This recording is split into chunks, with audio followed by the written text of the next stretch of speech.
Peace. What's good, family? Pardon the delay. I had to get shit right. Had to restart my computer. What's up, beautiful mind? Miss Ravioli. Peace to the God, born eternal, Lord of law. He said, peace, righteous-minded family. Yes, sir. Hey, Teacher Maria. She said, good evening and peace to you, God. Peace, Queen. A1 Drizzy said B1. Yes, sir. Black first. Said, peace, God. What's today's mathematics? Today is Tuesday, February 14th. Making today's math, knowledge, culture, freedom, all being born to power refinement.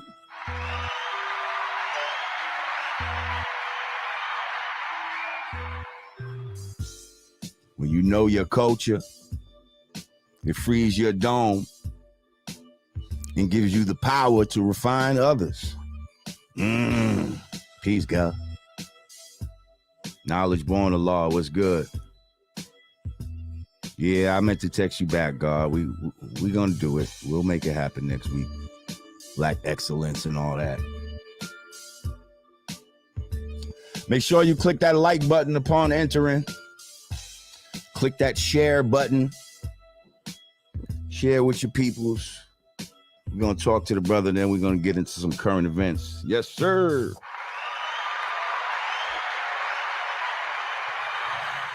Welcome back, welcome back, welcome back. Welcome back to the Godcast. I'm Lord Jamar.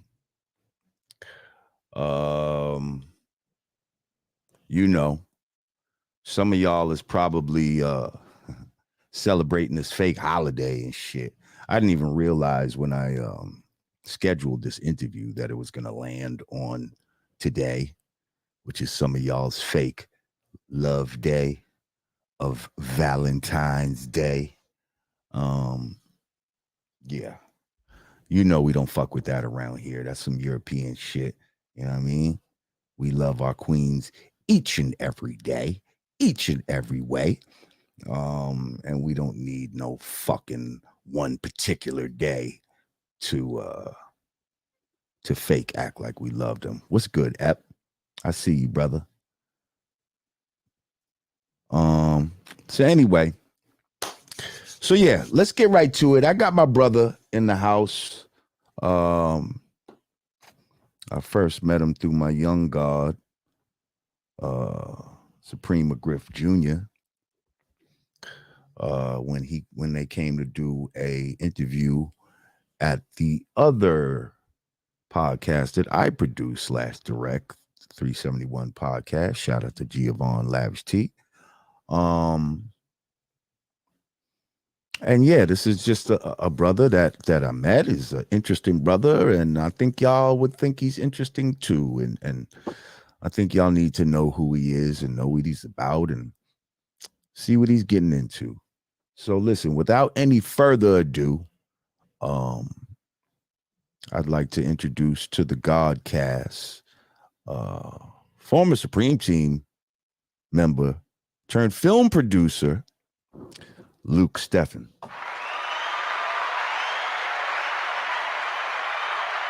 Peace, my brother. Peace, brother. How you, King? I'm doing well. I'm doing well. Yes, sir. Great to see you, brother. Great to see you.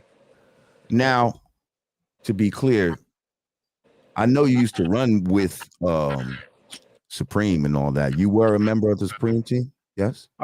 Actually, I was a member of Fat Cat's team. But we're all family. Right. Okay. So, yeah, let's get into that because I definitely met you and thought you were someone that ran with Supreme. Even though, yeah, I guess they all ran together at some point, right? We did run together. Kyle is like a godson to me, his son. Right. So that's the reason that he told me to come up there with him. That's my godson. Right, just to make sure it was all good, and you see, we laid Yeah. it out, and you know what I mean. Everything was gravy, right? Yes. Yeah. So tell me about your life. You came up in Queens. You from Southside Jamaica, Queens? I'm from Southside Jamaica, Queens. I'm actually was born in Haiti, and right before high school, we moved to New York. First we lived in Boston, then we moved to New York right before high school, and been Southside ever since. So tell me about that. What years was this like when you moved to Southside? Late 70s, early 80s? Late 70s. Late 70s, like 78, 79, I believe. And New York City at that time was the New York City that we see like in movies, and New York was wow, like the Bronx was burnt down. It was mad abandoned buildings, heroin, and you know what I mean, dust and all that was crazy on the street. The heroin and dust was crazy. It was before the crack. Before the crack, it was heroin. It was the heroin and dust. And really, dust. heroin was crazy, but the dust started going crazy too.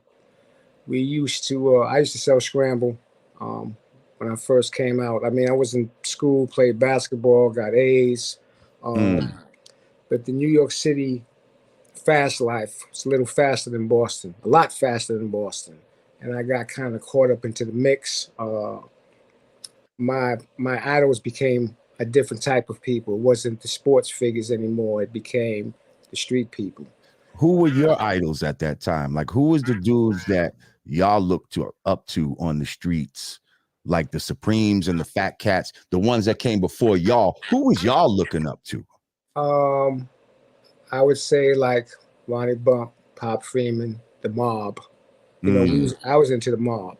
Like every single Mob movie that they had, it was like I would just sit down and just be a student of that history and that tape and try to model my life after them.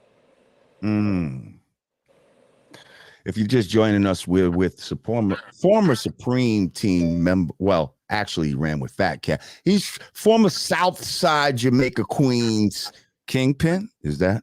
I wouldn't say I was a kingpin. I mean, he was getting bread from what I hear. I was getting a lot of bread there. Okay, so I mean, but I look at it. It depends on your terminology of kingpin.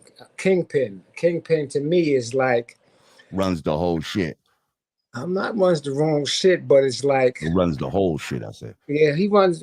I mean, I heard what you said. I mean, I'm just trying to put my thoughts into words to bring it out to the audience. So, I would say, yeah, the kingpin runs the whole shit, but you know, everyone gets a lot of money, but it's a separate thing between the kingpin and everyone else that's getting money. He's getting money, you know, like Fritz was a kingpin, Cat was a kingpin, Peace Heck 9, Flat Power. Preem was a kingpin, you know what I'm saying, in his time. Nicky Barnes was a kingpin. Frank Lucas was a kingpin. In my eyesight, in my thought pattern, these were some of the kingpins. You know, Ronnie Bump, like I said, as far as like black, that's what I'm looking up to.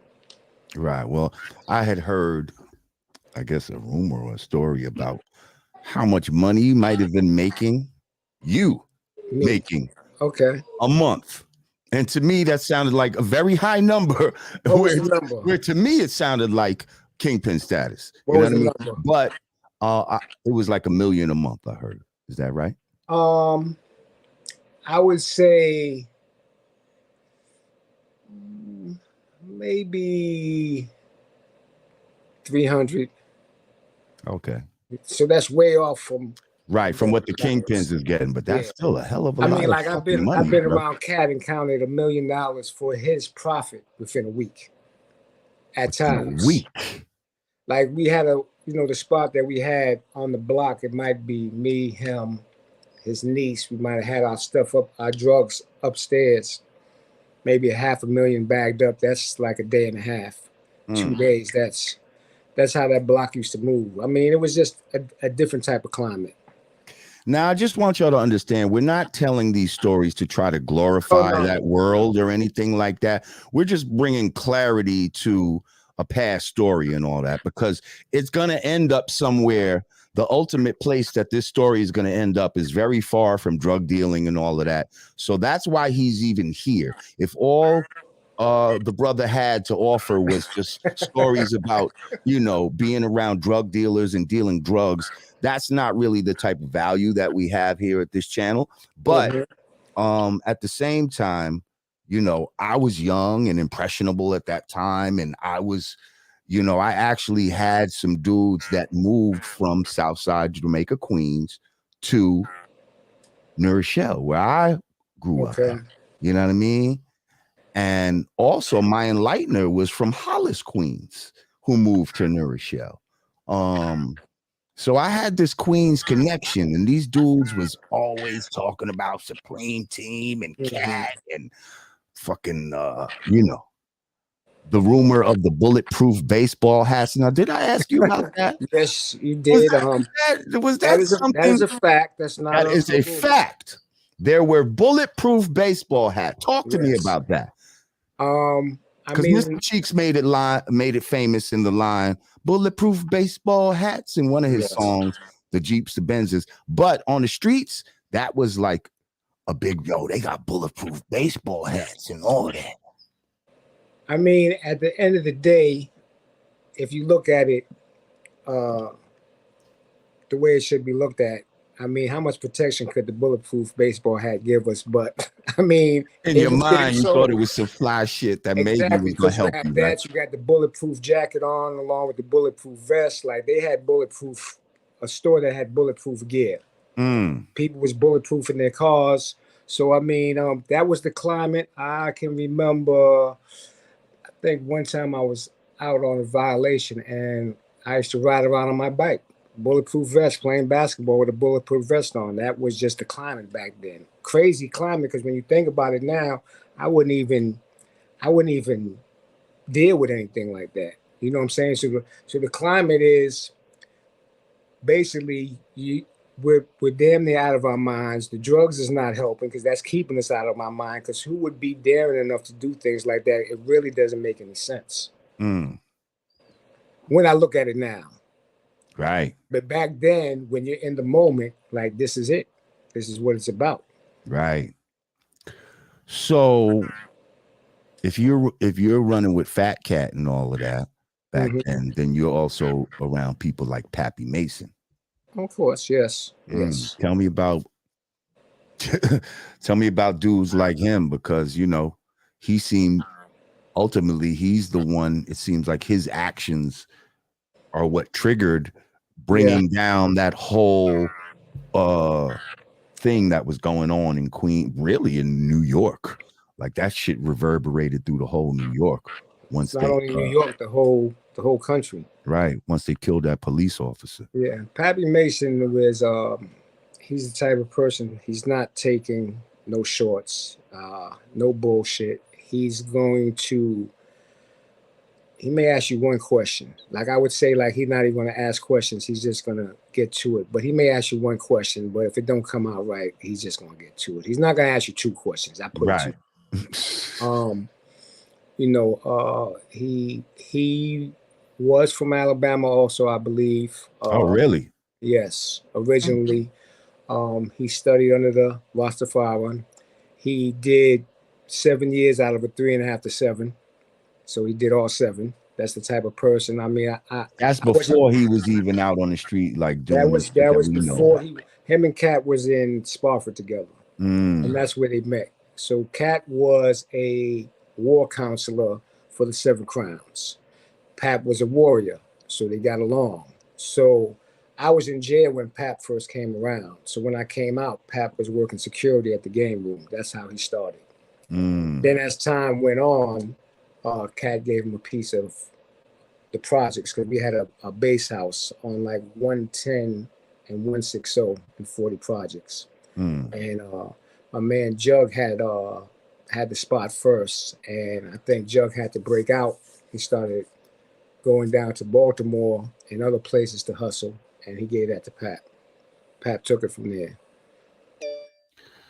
So when Pap fucked around and ordered that murder on that police officer, how did that affect you directly?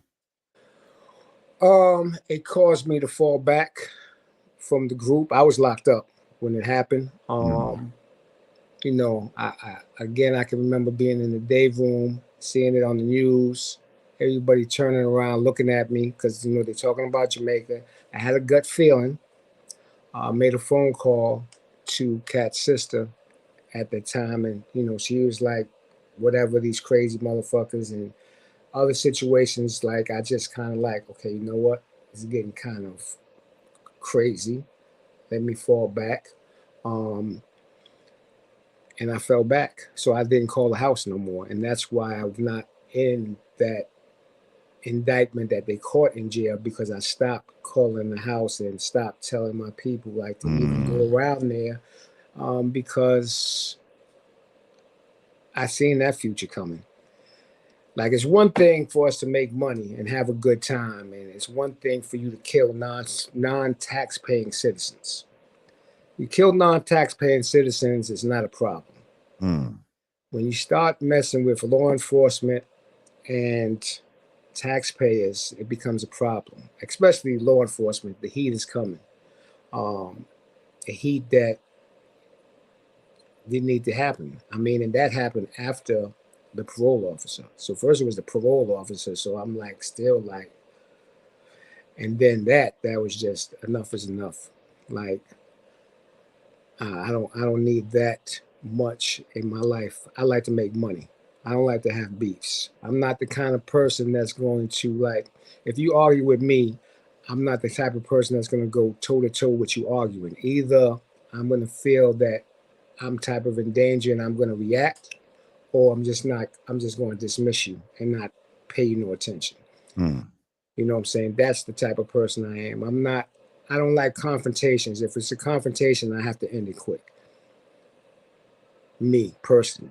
You know what I'm saying? So I'm not, like the argument, I'm not going to do the argument. Like the tit for tat and how people do online and all that. Right. I'm not doing all that. I'm just going to sit back, and if it's really that much of an issue, if we see each other and it's, and you're acting a funny way, then I'm going to react. I'm not even going to be the first one. I'm just going to sense what your body language is telling me and what the universe is telling me. You know what I'm saying? Because I come in peace wherever I come. I like money. I like to make money. That's what I like to do. The other stuff, I just stop with all that. So how did you end up basically turning things around? You you were in jail, you fell back from Cat and all of them. Well, I mean, I don't mean to cut you off. That time, from that bid, because me and Cat were co-defendants, we both got arrested in the grocery store. We were partners in the grocery store. When I did that bid, because we went to trial, I beat the big charges. I got convicted of the guns and some weed, so I had 3.5 to 7. I did go and testify in his behalf because our case got split up. He still blew. I guess I wasn't too good of a witness because, you know, they can't charge me again because that's double jeopardy. So, of course, when I came in, you have to remember, it's like I beat that. So, you know, when you beat a case in trial, you get that feeling of invincibility. So now when I come home, I want to be I'm going to be a better and stronger criminal. I'm not going to work under no one. I'm going to do my own shit, which is what I did. And I came back to the projects. But I was working like on 107 and 160, and I did these things called these 2-for-1s with red valves. And people was coming all over because if you're selling 2-for-1s, all the other smaller hustlers, they can buy and double up their money. So people's buying packs. Right. You know, I'm having movie lines. You know what I'm saying? That's the way the situation was. Feds started picking up some of I used to see these movie lines when I was young, and it used to be like, God damn, like that's a line for crack. Yeah. Like, holy shit. Like, it used to be crazy. I used to see that shit in Harlem. Fucking, Mm-hmm. I seen it in Queens before. I seen that shit many places. They had the movie line shit. What you talking about? Yeah. Retarded. Yeah. So they started to take the workers down to Brooklyn, and I live in Queens. I had a mentor at the time, Chaz Williams.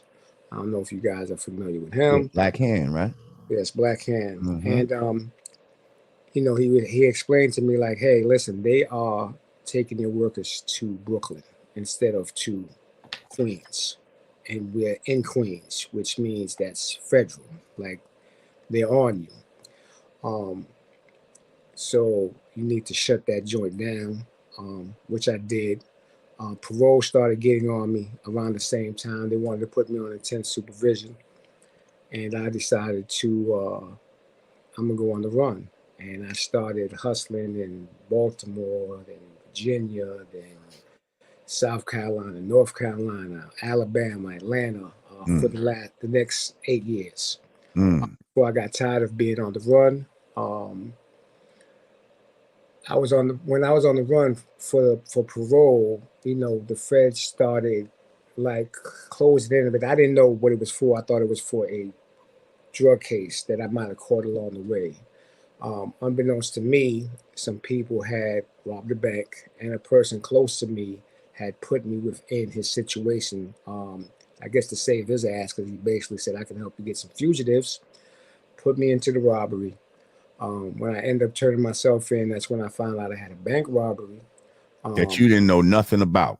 I knew nothing about. He took me out of it. He put me in it. Um, and basically he just said, listen, these guys used to be with Fat Cat. It was about this. It was about some money. Put me in it. I got 5 years out of it. And the only reason that I got that little time was they started putting together that he was lying because I had no DNA in the truck. Um, it was just different things that didn't add up. But the fact that of the people that I used to run with, they wanted me to do some time. So it was like I could go to trial and take my chances. And my lawyer explained to me, he said, listen, you're not guilty, but you're not innocent. And like, let me speak to my kids, which I did. And my kids was like, you should take the time. And I just basically was like, okay, this is for the shit that they didn't never catch me on. Right. I'm going to have to pay for it. And that's what I did. That's how I was able to accept doing the time instead of whining like, I got it for nothing. Right. I didn't do this shit. I didn't do the bank like, right. Like, I didn't do that, but I did do some shit. I did some shit. So like, you know what? Things got a way of coming back around. So I'll take that because it's still a bargain for everything else. Right. You know what I'm saying? And then it takes all the other stuff off of me because I'm running. So I'm doing a bunch of different situations. So it's like, you know what? Let me get rid of this because this will take care of known and unknown. So basically, it helps you karmically too. It helps to clean you karmically. Yeah, because that's not a good thing. It's like, and that caused problems with me and my seeds because I'm not at graduations, I'm not at proms, I'm not here, I'm not there for the important moments in their life.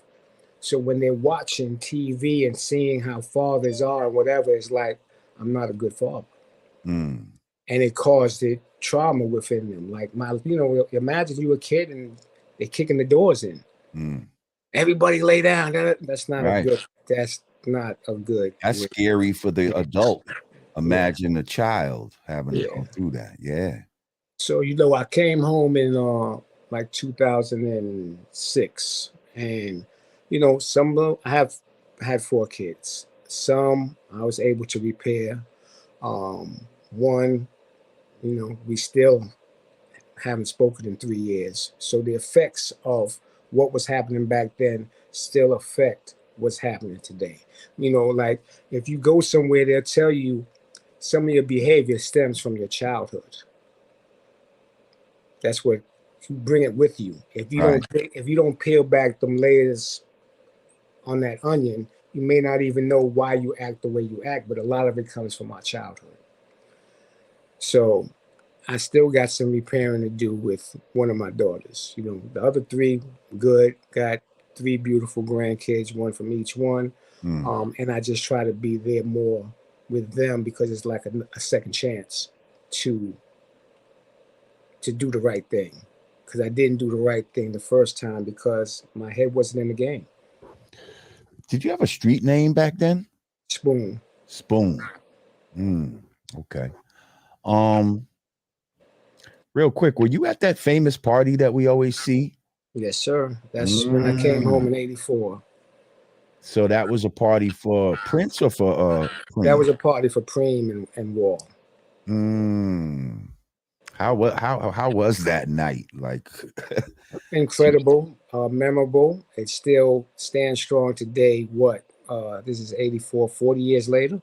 Right. It's still the talk, or 39 to be exact, but it's still, September will be 40, but it's still the talk of the culture because it was like hip hop was just starting to come.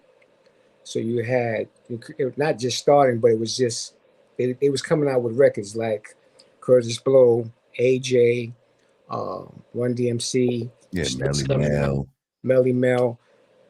All that was just starting to happen. I seen a video where LL was in the crowd. Yeah. Like he wasn't even big enough yet to get on stage. Yes. But he was there like just doing the knowledge, like happy to be in the party at all type of shit. Yeah, that was, I think Nas found that footage. That was in the Supreme Team documentary. Correct. Damn, so you was on the stage and all of that. Yeah, we was, that's Prince party with the stage. Okay. Right. I locked up on violation then, but you know, like all those parties, that's when everyone had the anchors. Right, the anchors. Remember the anchors back then? Wow. The anchors. They had the anchors. And that's when dudes still was putting on like suits and shit like that, fly collar shirts when they want to get fly. Like, you know what I mean? It wasn't just like some street shit. Like niggas actually get fly, like AJ Lester and all that type of shit. You know what I mean? Huh? Oh, I said, you said AJ Lester's. I said Leighton's. You know what I mean? That's all that old school fly shit. Yeah. So fast forward, how do we get into film producing? Okay, so after I do my Fed bid, I cut home and Cat puts me with Curtis Schoon. Schoon, yo, Schoon is my man. Yeah. Shout out to Schoon. Shout out to Curtis Schoon. He let me read actually a script that he had. 1013. 1013. He wanted me to play Pappy. Pappy. He wanted me to, when I had dread still, he wanted me to play Pappy. Yes. We that's the reason we did American Gangster. The reason that I did American Gangster is because we had 1013 and we were trying to push the script, so we're trying to bring attention to the Fat Cat organization. That's funny. I was going to ask you if you knew Schoon too. I mean, you had to, like, yeah, of course. Well, I mean, when he put us together, it was basically like he was so far ahead in the game and I'm just coming home. It's like, why try to do something myself when I could get in the car with you? Right. And boom, he put me on American Gangster. I think he was the consultant. The next year he became a producer. Boom, made me a consultant. And we've been now you in the same type of foot. He went from a consultant to a producer, and then you went from a consultant to a producer. So then we went and me and him did I worked with him on Black, White, and Blue, which you're in. True indeed. And now we're working on a joint called Born the Box. And this weekend we are traveling to interview Sammy the Bull to talk about the mob and boxing for this documentary. So, wow, that Schoon has not helped my career is an understatement. He has put me in the right places in front of the right people. Very smart individual. You know, I learned a lot from him. Yes, sir. Shout out to my man Schoon, man. I was in the A for a small little second, and we was in the same neighborhood. And used to see him working out and shit on Sundays. I'd be running my dogs, he'd be running around the track, and we just start building. And yo, he's definitely a good brother, man. Yeah, I've definitely a known him good for some brother. years now. So I did that. That's like 2007, 2008. Uh-oh. Uh, Okay, there we go. yeah, that was the phone ringing. I tried to get into like restaurants for a minute, transportation. Created my own company, Second Chance Enterprises, like So you had money 2012. saved, it's safe to say, yes? Little something. Little something to put into little businesses here and Yeah. there. Good partners. So I went to after I'd started developed the company Second Chance, we went on and we did comedy shows. Ray Okay. DeJean, my man Wax, Shout Rip out to Ray Michaels. Dijon. Yeah. Rip Michaels started doing comedy shows and did that for a minute, a little party promoting, but it still wasn't kind of clicking how I needed it to click. Another old friend of mine invited me to help him out with a restaurant he was trying to do because mine didn't work out well, which is Vibes, which is in Queens, which is still working right now. And Chaz introduced me to someone with film, and I started to do started doing films. We did a couple of independent projects on our own. Not really knowing what we was doing, just getting kids in the neighborhood and people in the neighborhood to act. And we started. Well, like money and violence type of joints, like those Yeah, type yeah, yeah. We had a joint that was called "Pray Before You Eat." of, okay. Uh, we did about two of those.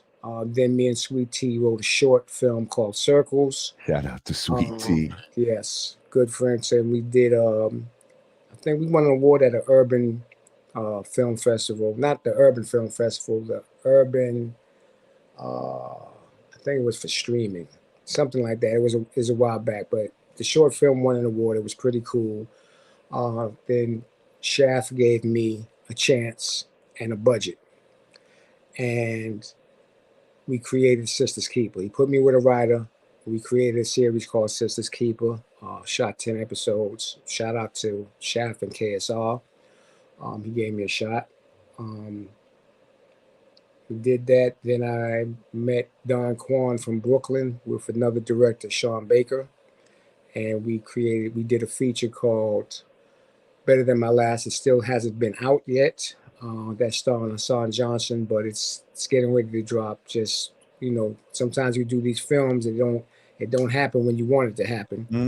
But the They whole sit in the thing, can for a second. yeah, you got to, it's a lot to it. It's not just shoot, boom, boom, boom. Here's the movie. You got to color, like that sound ain't good. You got to fix that. So sometimes it might take a while. It might take 2-3 years. When you're trying to put something together and you're trying to make it magical. What's good, Celeb Niels? I see you. So let me ask you, what exactly is the job of a producer? Well, Because it's different than being a director, yes, or you know different. what I mean? What does a producer do on a film? Me, when I'm producing, I try to take all the headaches away from the director. Such Um, as? Such as egos. That's one thing. I got to smooth everything out. So another thing a producer is going to do is I'm going to secure the crew. Who do we want to be the DP? Who do we want to do sound? I may have to secure money. I may have to find investors. I may have to find the actors, the talent. I may have to organize, like they may want their main talent. I may have to get the surrounding talent. That's going to make up the embody of this whole feature, because you can't just do a feature film and you got to have people in the background. You got to have, Right. someone got to be sitting in the chair. Someone got to be walking down the block. It's not just the three leads. Yeah, Yeah. it's a whole ensemble of people. Yeah. So, after I started doing, after we did Better Than My Last, Supreme gave me a call because he wanted me to help him with his documentary on his case. So sometimes it's difficult to work on the documentary on his case, but because where he's at, people are constantly getting killed every couple of weeks. So they're always getting locked down. So what would have been a quick process and possibility a year has been going on maybe 2, maybe 3 years, because he's hands-on with this project. Because he told me, he said, listen, bro, this is my life. Like, let me run point. You can run some stuff by me, but let me have the final decision. Got to give that to him because it is his life. Absolutely. He's not really on I'm trying to get home, like, I need to show this. He just wants to put his truth out, and he wants the world to see what the government would do when they really want to crucify you. So he had a EP, an executive producer that was helping him out at that time. This is when we first started. His name is Yui, so I got to shout out to Yui. Yui came to me and said, hey, I want to put you on this other project and produce it called Sin. Sin is not out yet, but we have an incredible cast. Lou Gossett, who's an Academy Award winner. And Lou Gossett's still doing it. Oh, and he killed it. He plays a blind painter, and he's, like I said, he's like, how old is Lou Gossett? How old is Chicken George? Lou Gossett has got to be, I would think, in his 80s. He can't go all day. He can only go 3 hours. He can only go about 3 hours. You know what I'm saying? And then he gotta chill out. But he's still a phenomenal actor. Great person for you to have on your cast. Also on that cast, we have Johnny Blaze, Angel Love, Bella Black, Sean Nelson, Rip Michaels, Marquand. Did I miss anyone? Cayenne. So it's just a dope cast. We're just waiting for the finishing touches to be on there, and that's probably going to really accelerate my career. So meanwhile, while I'm waiting for all that to happen, Supreme gets Mike Tyson to be an executive producer. He gets Irv to be involved, and gets Michael Payton, who did the Murder Inc. documentary on BET, to become involved. So I'm surrounding myself with top echelon people that I can call, speak to. So, I'm on the grind because I constantly work, but they're putting me in a place that I can only dream of being in. And I'm eternally grateful to, the Chazzes, the Scoons, the Supremes, because if they didn't open these certain doors and put me with these certain people, we probably wouldn't be talking, because it would be like, oh, this guy's still doing Chitlin Circuit movies. Like, he's still got his stuff on YouTube. It wouldn't even be worth what's happening. Well, that depends on who, sees the value in it. You know what I mean?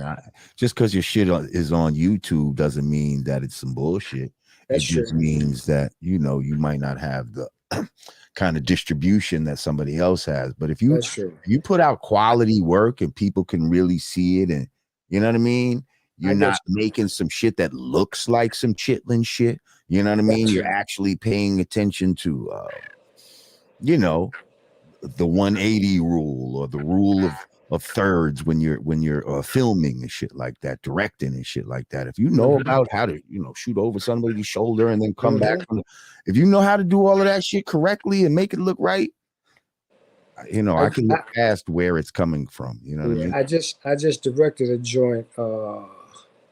We just wrapped yesterday. We started on the 25th, called Self-Destruction. Shout out to my EP Bug Out. That's the first joint I directed it by myself. Sisters Keep, I was a co-director with the writer, but Self-Destruction, I just rocked that out by myself. That's going to be like a spoof comedy. Oh, that's right. I'm sorry. See that. Go ahead. Not to cut you off, but Louis Gossett was Fiddler, not Chicken George. He was Fiddler. Remember? What movie? Fucking Roots. Oh, yes. He was motherfucking Fiddler. He was the Fiddler. Yes, he was the Fiddler. Cool. I said Chicken George. My bad. He was the damn Fiddler. Chicken George was the other dude. The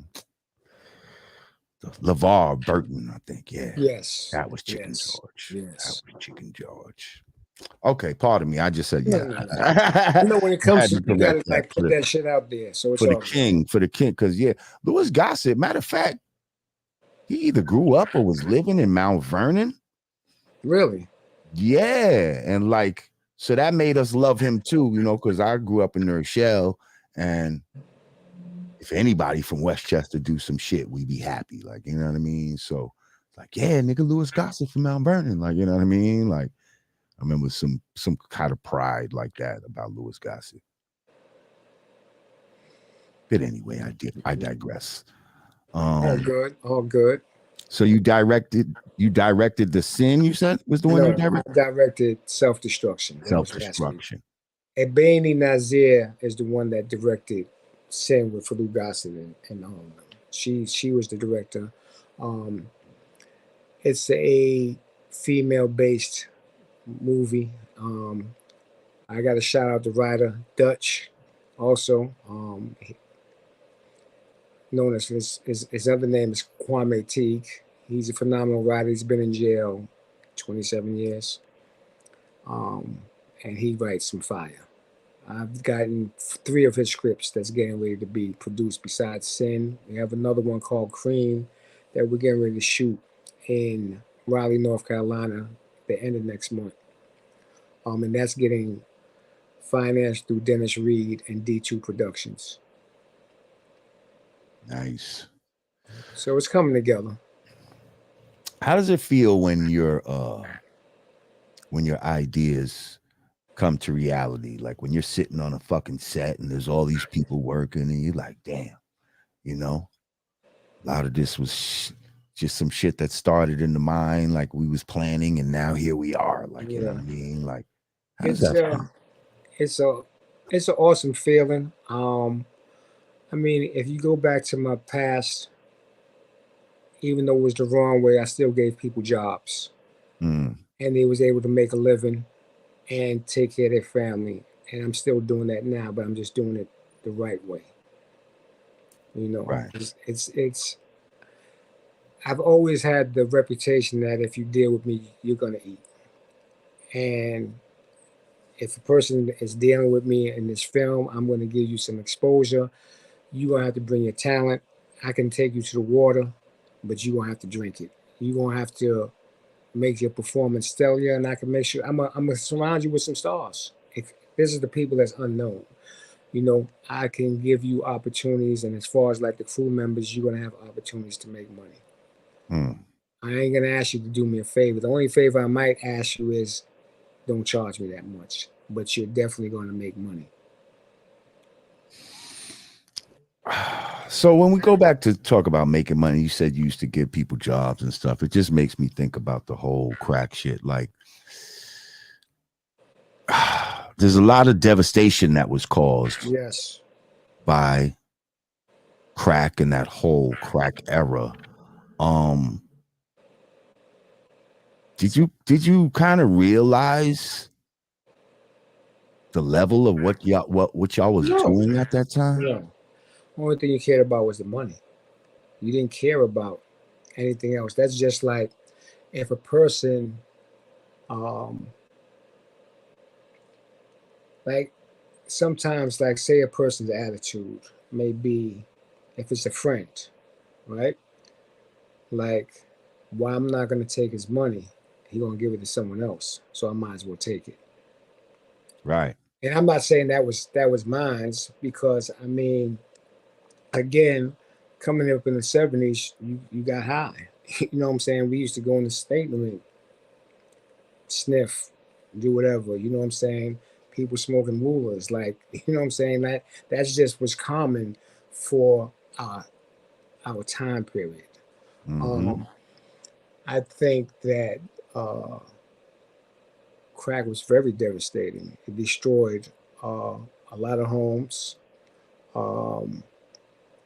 It really, you know, like, even though they say that it was a mental thing, because they said that heroin was more of a physical thing, and would get into your body and cause you, but the mental that crack does to you very destructive. And I've seen people do more for crack than I've seen people do for heroin. Like heroin would take a while for things to happen. Crack could happen like this. Right. The baddest chick, she's going down on a man for a dime. That's a matter of moments. Like the chase, and you're only chasing that high. That first one, it's never going to be the same.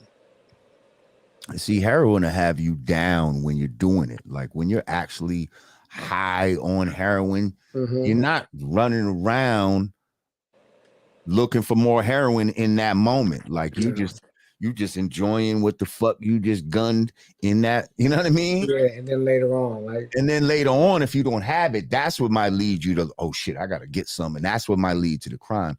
The crack niggas would smoke the crack and get all hype and ready to do some shit right then while they're high on the crack. Like, yo, I need to get some more right now. Let's go do some shit while they're fucking high. And that was kind of a difference. So and that's what made the crime rate kind of go up. And crazy kind of crime started happening. Because like you said, once they got high, it didn't take a matter of moments because I want more.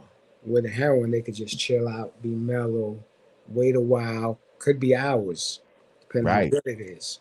You know what I'm saying? I mean, until they get hooked. Once they get hooked, then they got to keep using it because they're tolerance. But crack, you'll be like a bouncing ball. See, like I told you about these dudes who moved from Queens to New Rochelle, and they was young. Like we was young when I met the older one. He was like 14, and his little brother was like 12. But his brother looked older. But these niggas was sniffing pee.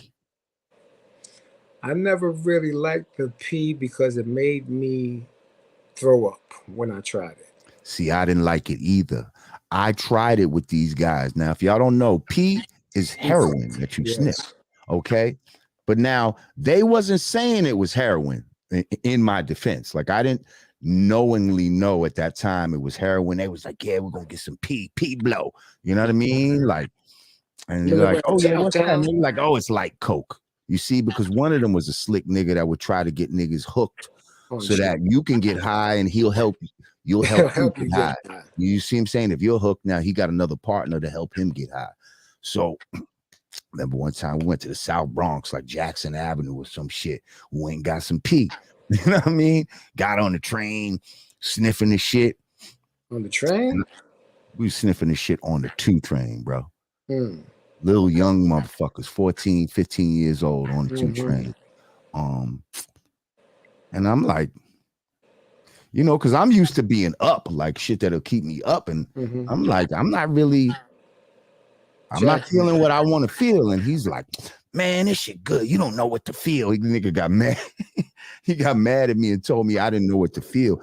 I was like, I don't like this shit. And I was glad that I didn't like it. Once I go, hold up, Pete, this is heroin? Like when I found that out later, I was like, these motherfuckers.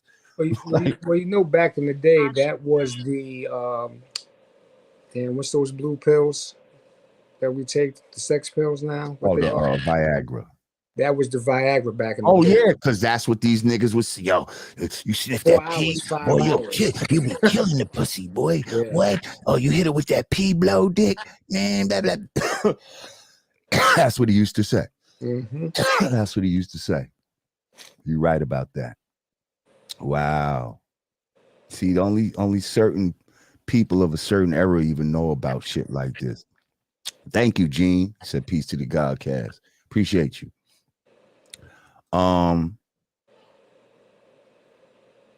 Yeah, kick the trolls out, Zambian.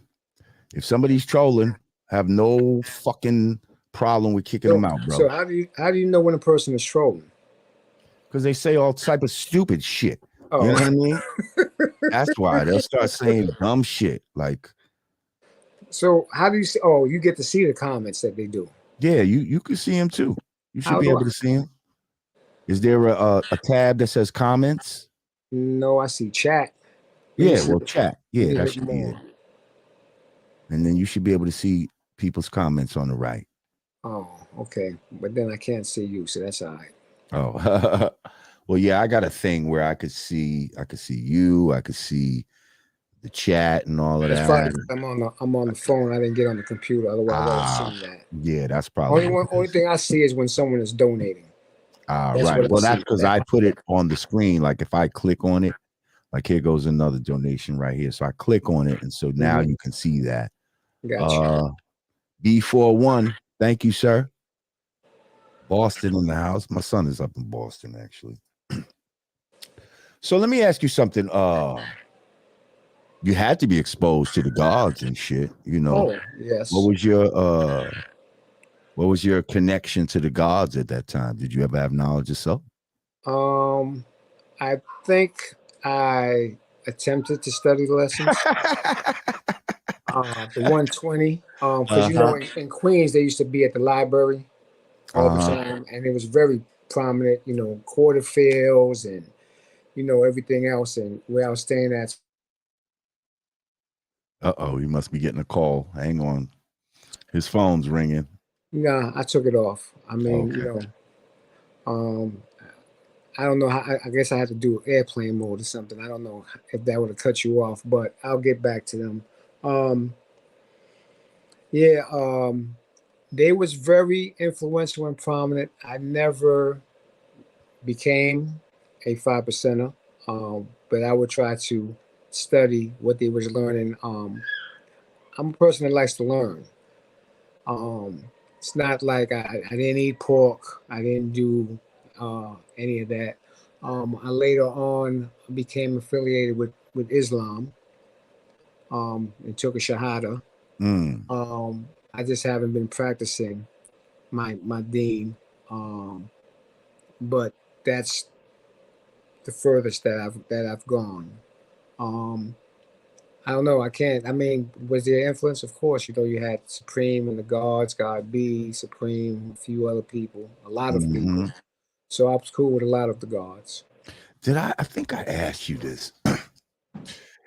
If you ever heard of a brother named God Math that used to rob banks. Yeah. Oh, well, most of the gods were robbing banks. Matter of fact, all the gods was robbing banks. My man Divine, one of the two that I was telling you about that moved from out there, he used to always talk about the God Math of how this dude was robbing banks and shooting guns like this. You know what I mean? Like hitting the trigger like that type of shit, like the hammer and busting the gun like that. Like he's telling mad stories about this God Math, and he made this dude like a bank robbing superhero. So I always wanted to know about somebody that might have actually knew God Math. Yeah, I'm sure that I'm familiar with them. But I can't really put my hands on like I lost exactly. your camera. Wait a minute, I can get this. There you go. Okay. There you go. Yeah, so you said the gods was robbing banks. Robbing banks was kind of commonplace back then? Well, I mean, in the late 70s, I can remember bank robbery was crazy. I can remember me having the fake attaché case, like, I'm going to go in there and say, there's a bomb in here, because people was robbing banks left and right. Right. So this is before the money's coming. Like, I'm young, and then there was another cat. I forgot his name. He was a guard. He just robbed the joint. He comes in the park with the moped and the Adidas suit, and is like, yo, I gotta do that. What is that guy? What did he do? Yo, they robbing banks. Like, oh, you go up there, then it's like, no, I can't do this. You know what I'm saying? Yes, because I'm telling you, we had the same conclusion. Like I remember the God Sincere was like, yo, God, this building's full of money. They're called banks. Like, yo, we should just go, and that's where the money's at, God. We should just go get the money. And yo, we literally started like looking at. All you had to do was pass a note back then. You didn't even need. They was robbing banks left and right. That's what made them start putting up the partitions. I'm Because glad there we was no didn't do it. partitions back then. Yeah, I'm glad I didn't do mine either. Yeah. But you got to remember, back then, ain't no glass in front of there. You Right. just you pass the note, you do whatever. Yes. So, did that thought ever cross my mind? Yes, it did. Now we did follow people out of the bank before. That I didn't do. Yeah, we did that before. We did that. I'm not gonna. We was young, man. We was young. I started creeping after that. After the turnaround, I started finding a different way that was less time and less of coming in there and getting your face videotaped. And I became a snake before I started hustling drugs. That's what's up. So, man. First of all, the game is not even like it used to be. Like with all this drug dealing shit. Like, what do you say to a kid now who thinks he's gonna fucking be a drug kingpin or some shit like that? Who wants to get into it right now in the age we live in with surveillance and every fucking thing? Like, what's your advice to these fucking? Oh, okay. I'm gonna just do a quick story. And then I answer that. When I was young and I was getting a bunch of money, old timers said, what you need 4 and 5 cars for, man. You can only drive 1 car at a time. Thank you, Rabala. And now when I see a young boy that's already in the mix and I'm telling them what you need all that jewelry for, what you need all that, what you call it for. Like I used to think the old man was washed up. Now I'm the washed up old man. Like some people want to get it from their own experience. Like they don't want to hear it. Like the youth today, you got to be doing something. Like maybe I'm getting to that place now where they listen, but they don't want to hear your experience and what you did in the street and all that other stuff. They don't care about none of that. It's about like, what are you doing now and why am I listening to you? Right. And if you don't have nothing to show me now, then why I'm listening why to you? should I listen to you? Yes. Yeah, because you failed. Like that ain't gonna be me. And that's just how their mind thinks. Now, if they're in before high school, I think that okay, you're able to talk to them. You know, or if they went through an experience where they got arrested before or got arrested and they're on the edge, they may listen to you. But someone that nothing has happened to yet, to make them change their life, they're not trying to hear you unless you're a Lord Jamar. Or and shit, even they don't always want to listen to me. Well, see, they try to cut the youth off from the wisdom of the elders. They try to make it seem like, you know, oh, y'all just some old hating ass niggas. Like, you know what I mean?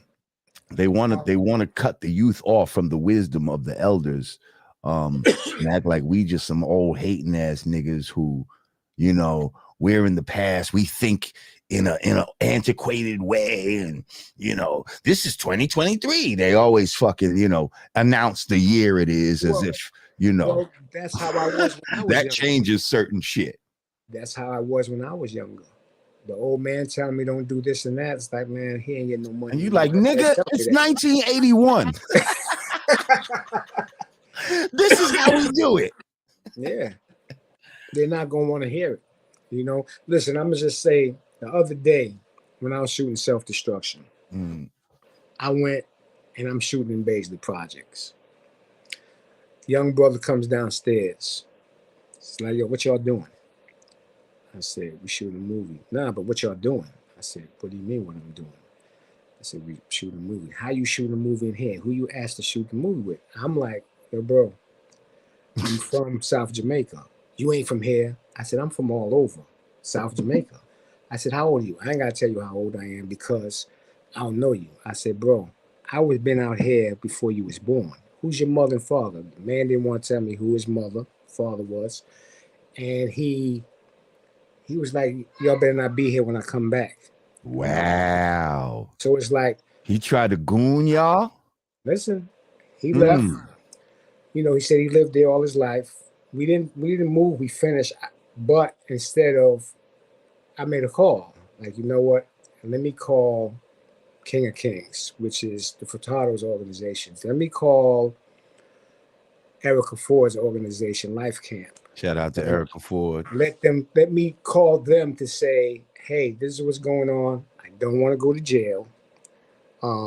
He doesn't know who he's speaking. Matter of minutes, you know, they might have been like 10 and 10 people coming, like 20 people, trying to find out who it was. The kid was from there.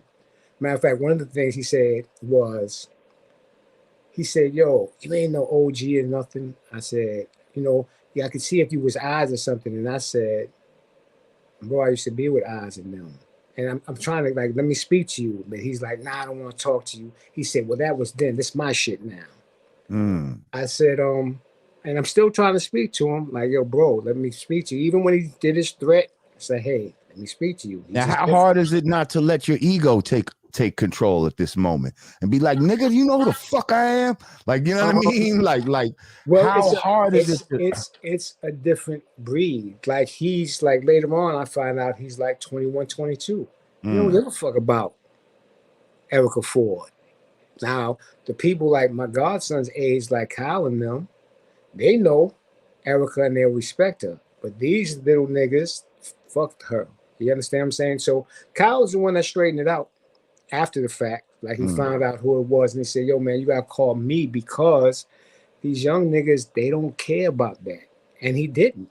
And he was like, yo, I'm glad it didn't escalate because the nigga had something on him. So if I did that, he would have shot me. Right. Because that's just their temperature now, because they don't know. But again, like, I think if I was younger or at that age, if someone said, let me speak to you, and I'm calm, I would speak to them. You know what I'm saying? But it's like, they don't even want to hear you nowadays. So I'm just saying that as an instance, when you telling me what would I tell someone not to do whatever, you can't. You can't. He didn't know me. I ain't famous yet. Now, if I was famous, like, you know, I'm on your joint. I did a Vlad, so maybe you might be like, oh shit, that was the nigga that I was arguing with. And maybe next time he sees me, it'd be like, oh shit, what's up? I didn't know. Just like the dude was saying, like, yo, he didn't know. Like, all right, that's cool. He didn't know. Like, what can you say when a person doesn't know? And that's what they mean by forgive them, Father, for they know not what they do. You know what I mean? I can tell you, I'll tell you a quick war story. I think, what year is this? This is when I came home. This is 2006. I go to see my nephew. I'm driving my man's Lexus. The nigga taps on the window and says, do I got a light? I say, no. The other nigga comes from the other window. Get out the car. Right? I get out the car. I got the car back because whoever took the car, I guess they knew my girl's son at the time or whatever. They found out it was me. They brought the car back. I think me and Preem was on the phone, and I'm like, yo, this nigga, you know, whatever. Young boys, and you know, Preem was like, well, they ain't know you, so you can't fault them. My other man that was out here is like, no, we got to teach them a lesson. But, bro, he didn't know me. It's like the dude was saying, like, my stomach is touching my back, bro. Like, I'm hungry. We ain't know who you were. So again, and it's like, but he didn't know. What up? My man and them was like, nah, bro, fuck that. We gotta teach him a lesson. Like, come here. He smacked him. You understand what I'm saying? That's 2005. That's almost 20 years ago. That was that kid's temperament. This kid's temperament is a different temperament. It ain't the same. So it's like, you can't just go like, I'm this and I'm that, and this can't nothing happen to me. That's why they'll tell you, like, the hood don't love nobody. Because it don't matter who you are, because again, the kid's explanation to me was, my stomach is touching my back. Thank you, Dwayne Rhodes. Yeah, that's yeah. And at that point, if you ain't feeding them, Like, why they gotta respect you? So yes, I feel that this community needs help. They need jobs. It ain't just about telling them. You have to show them. You can't just tell them don't do this and don't do that. You have to give them an alternative. Like, okay, if you don't do this, you can work over here. Like King of Kings, Life Camp, they give people jobs. They get their grants and they give people jobs so the kids can make money. They have after school programs for them. I can't speak about anywhere else. I can just speak about those two groups because I'm familiar with them. And they work in my old community, which is South Jamaica. And they're doing a hell of a good job. And they help contribute with the movie because part of the movie theme of self-destruction was at the end, they're giving away, they're bringing back and dropping the guns in the garbage. They're giving back the drugs and dropping in the garbage. Got them to be involved in the ending of the movie because the movie comes from self-destruction to self-construction. And that's the theme of the movie. So even though it's a comedy, I'm trying to send a strong message with the movie. And again, that's written by Albani Nazir, who was the director of Sin. I'm just trying to do something different. I'm trying to do things that's going to last a lifetime in this culture and leave a legacy for my grandkids. They can say, yo, Pop, you know, he was a filmmaker, like, you know, and it'd be good for them. Right. You know what I'm saying? My kids, you know, the ones that's cool with me, they accept me and they're good, but, you know, they're adults now. So they both, you know, they got their lanes of what they're doing and how they're living it, and they all right. I just want to do something like some dope movies, dope TV shows, dope documentaries where I make them youngins proud. Well, I told you I got an idea for a documentary. We're not going to talk about it here, but don't forget that. Okay, I I'm remember. telling you, that's Oh some no, that's some shit right there. It is a good idea. You told me about the idea. It is a good idea. Yeah, man. Trust me. Thank you, beautiful mind, for the super sticker. Well, listen, bro, we appreciate you for coming through. We support you in you know, everything you do, and we're gonna look out for anything produced by Luc Stephen Or directed. or directed. All right, Did you you got ever a think free about getting behind the camera, like in make front a of the camera? Oh no! If you go on Tubi now, there's a movie called Everybody Dies. I play a pastor. Okay. It's a little kid. He's 10 years old. He's kind of possessed with this spirit, and he kills me. But Nice. that's my acting thing. It's a pretty good movie. It's only an hour and 10 minutes long. You guys should go check it out. It's on Tubi now, streaming now. Shout out to True Life Films. That's my man, my partner. He directed it. And my other man, Frank, we produced it. We shot it. Like, we got a little crew and we make it do what we do. And we come out with some really dope films. You know, so you guys get a chance, y'all can Google me. You can follow me on Instagram, LucRStephen. Google Luc Stephen, and you can see the different projects I'm working on and follow my journey. I think it's a pretty dope journey. I think I've lived quite a life, and I'm thankful to God that I was able to live at least 2 lives in one lifetime. Well, yes, sir. We appreciate you know, trying to show people from going from self-destruction to self-construction. You know, that's definitely a good theme right there, and I think that's where we need to leave it. You know, All right. Thank you for having me. Definitely definitely, man. appreciate you. Thank you for coming through. Now, where could people follow you? Twitter and Instagram, Luc LUC. Just put a R, Luc LUCRSTEPHEN. That's my Instagram. Wait, LUC LUC, R R STEPHEN. STE. That's Instagram and Twitter. All right. That's it. I do answer DMs. Especially if I'm not on set, I will answer you sometime I answer all of them unless you're trying to solicit something or you're trying to get me to click on something, because I do not click on nothing on social media, because you scammers are something else. Like, Yeah, something else. listen, I've had people hit me with a Fat Cat page and a Supreme page talking about, like, yo, homie, like, send me 200. I'd be like, yo, bro, do you know Wow. people? No, it's me for real. I was like, bro, I help them create their pages. I know who runs them. Like, what are you doing? And then they block me. But I don't click on nothing on social media. Nothing. That's crazy.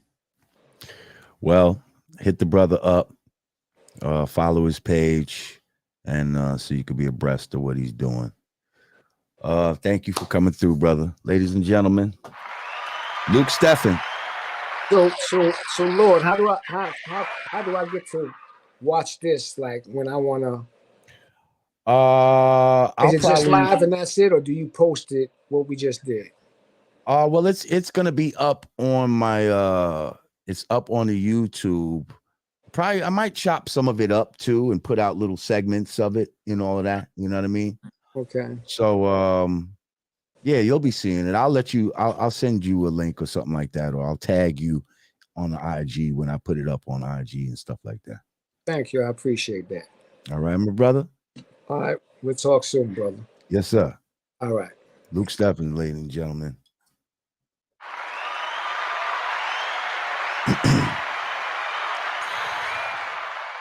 All right. So I wanted to take the time. Damn, I really kind of want to get a coffee before we talk about the bullshit. But fuck it. Let's just go. So, as you know, in the past, I have been one to vocalize my opinion about bullshit fashion that they try to push on our people. I think I single-handedly stopped men from wearing skirts in hip-hop. Well, now here seems to be another thing that needs to be stopped. I'm sure you've all seen this bullshit. And that would be these motherfucking Astro boots. These Astro Boy boots that cost $350. Now,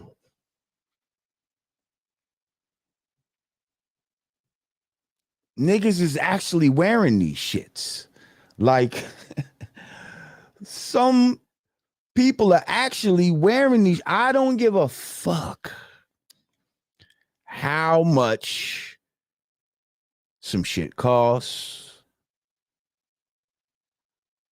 Yo, that shit looks fucking retarded.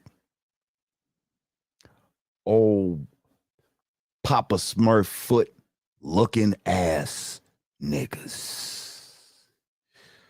You motherfucking yo. That shit looks like a game piece or some shit on your fucking foot. What's that fucking game? That shit looks like a piece that I seen a video with a nigga Fabio Foreign damn near had to lie down and somebody was trying to pull these fucking rubber things off his fucking feet. You gotta be kidding me with this shit. Right now, I'm telling you, don't let me catch, I don't care who it is. Don't let me catch none of y'all niggas with these fucking boots on. Or you're getting screamed on. Okay, I'm sorry. Even if I know you and we cool, ha ha ha ha ha. Yo, bro, don't let me see you with these fucking big red Papa Smurfs on.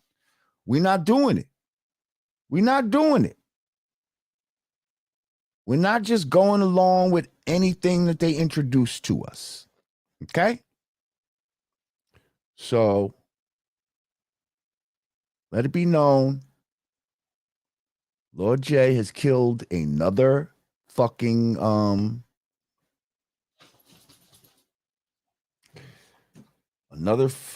fashion bullshit.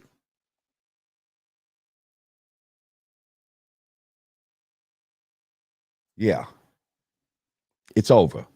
Okay? It's over before it started. I'm not letting it happen. Take your fucking Astro Boys and get the fuck out of here. How could you even run in them shit? How could you? Imagine the police was chasing you.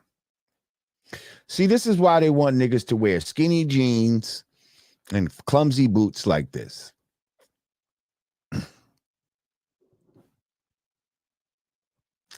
Oh, I didn't see nobody wear a kilt to the Super Bowl. Did they? Who wore a kilt to the Super Bowl? Juju Smith-Schuster. I don't even know who the fuck that is, truly Zambian. Now I'm talking about these crazy ass boots. Thank you, Dwayne Rhodes. Do they double as a flotation device at least? I doubt it. I fucking doubt it. They'll probably weigh your ass down, help you drown faster.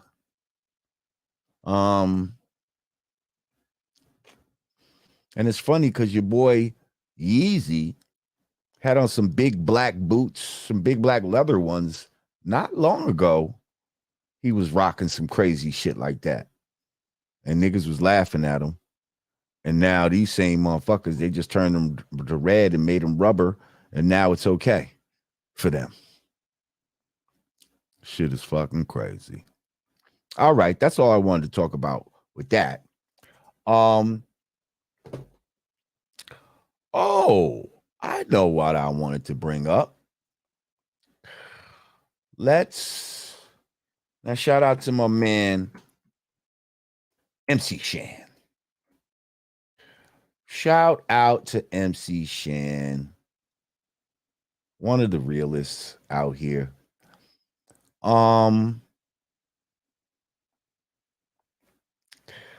just say he had a little choice words for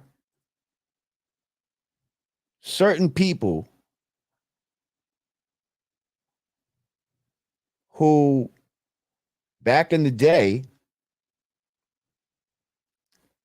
said that they don't fuck with the Grammys, but yet ended up being part of the Grammy celebration.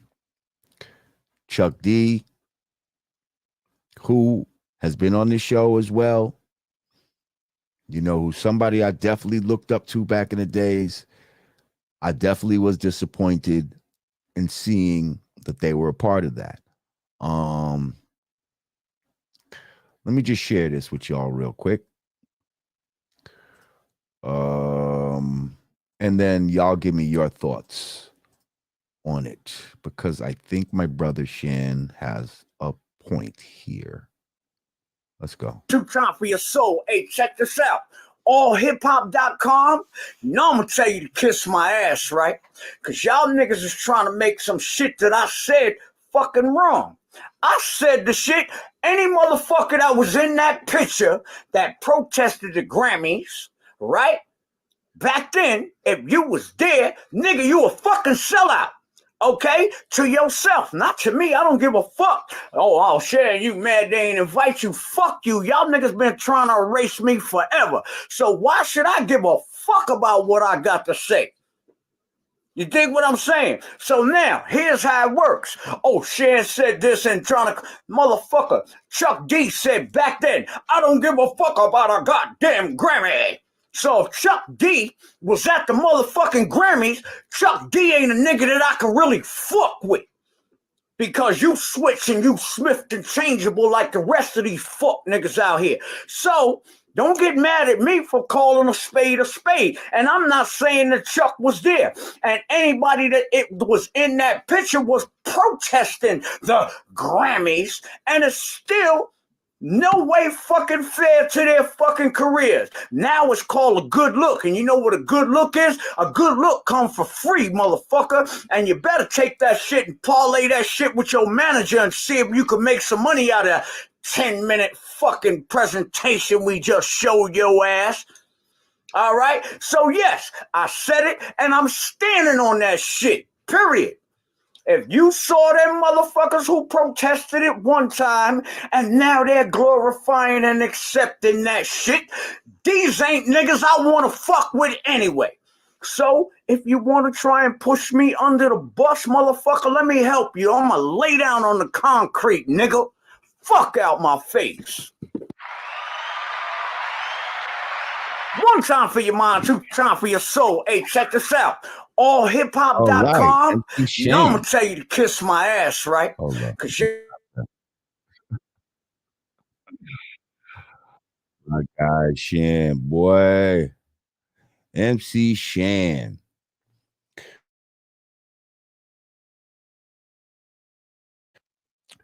I remember distinctly back in the days,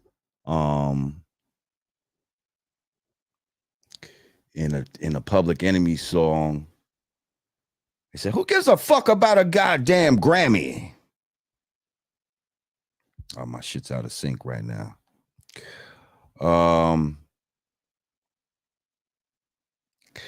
Yeah, you know, that's what I'm saying. Like hip hop had a lot more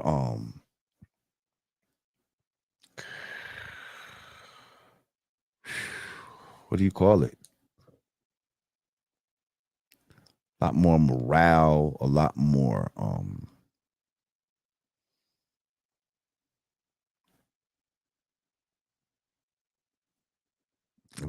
soul.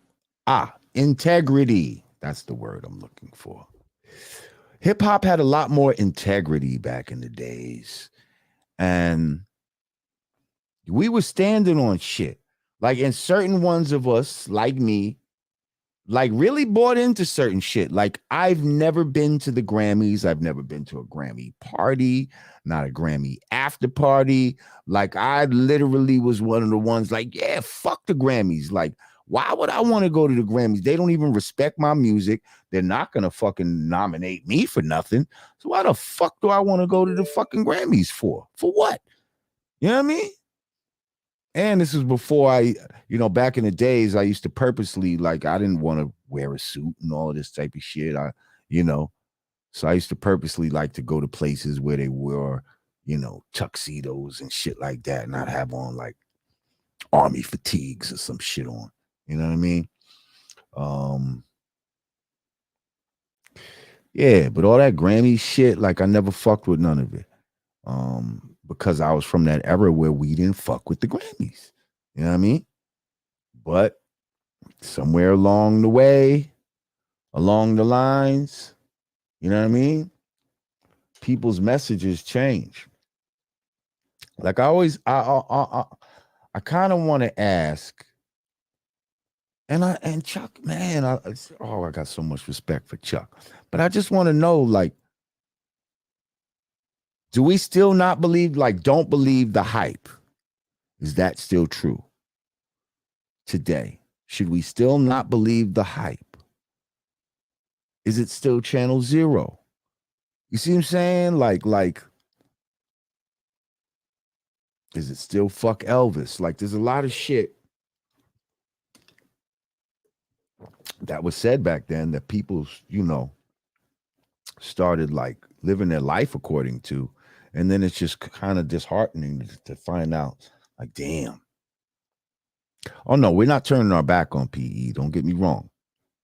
But it's disappointing. It's disappointing when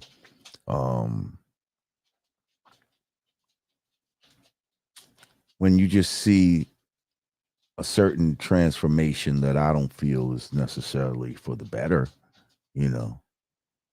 us accepting the Grammys and them giving us a little shout out or whatever,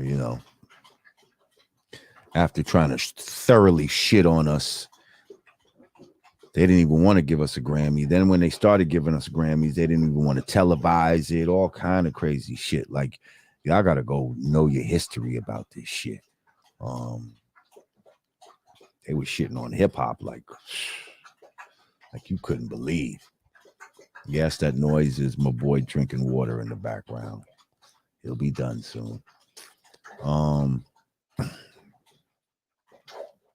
So yeah, I just thought that was interesting that MC Shan brought that up. And I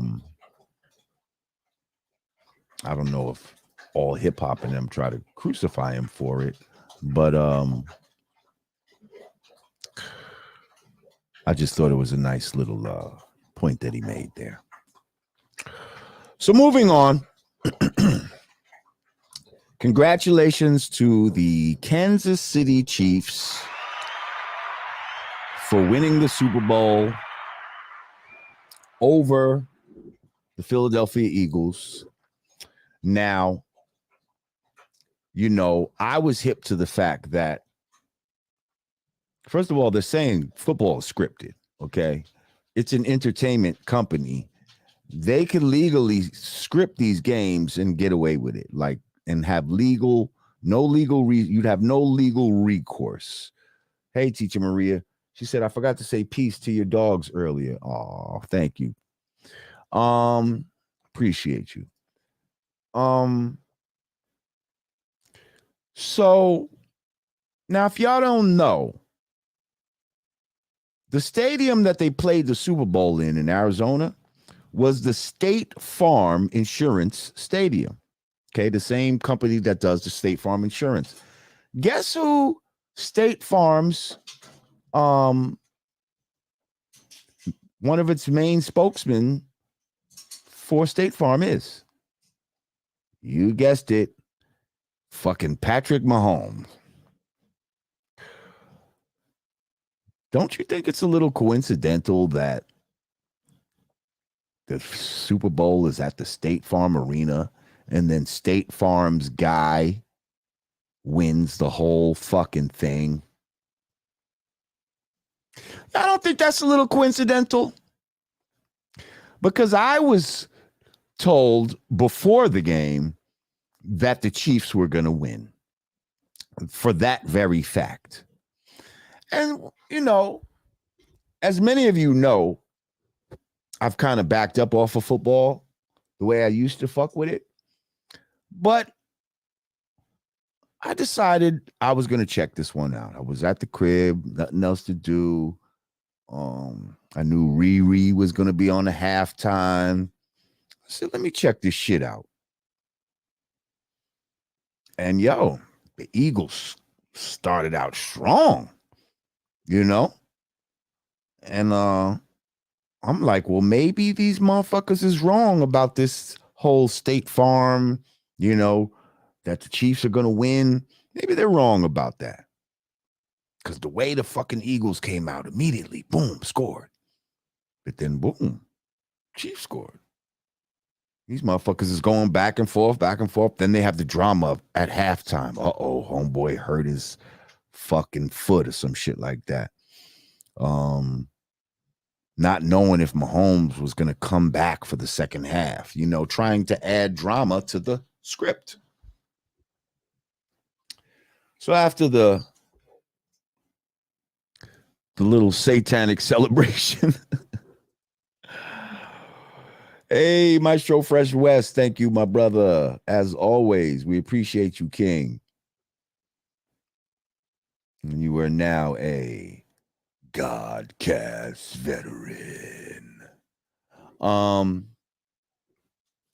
yeah, after watching fucking Riri, and I mean, we could talk about Riri and all her, you know, she looked pregnant. Her performance was lackluster. Like, she wasn't trying to give all her energy to it because she had the baby in her. But then why she got all this red on and with the little white sperm cells running around, it was just weird. Like, it was fucking weird. And how they made the men and the women that were dancing for her, they Even though it was almost like androgynous. Sometimes you didn't know if it was a woman in front of her or it was a man. They all were moving in the same kind of way. Like, that shit was fucking some weird fucking shit in its own self. But yeah, I don't know. Second half is when I feel like I felt the change. I was like, it just feels like maybe the Eagles were now told to pull back or something. It just didn't feel, it just felt like, oh shit, here it comes. And sure enough, they let these motherfuckers win at the very end by a fucking field goal. And once they won, I was just like, yo, all the world's a stage and all the men and women merely players. Okay? Football's fake, yo. I wouldn't be surprised if it's all not fake. Like, the NBA is also an entertainment company. It's all. Why would you classify yourself specifically as entertainment companies? So that y'all can do shit like this, so that you can legally decide the outcome of games. And maybe it's not every game that maybe they let them play some, but certain ones, that shit is decided. I'm hearing they got a script for the whole season, but y'all need to look into this. Have y'all heard about the magnetic gloves as well? Have you heard about this?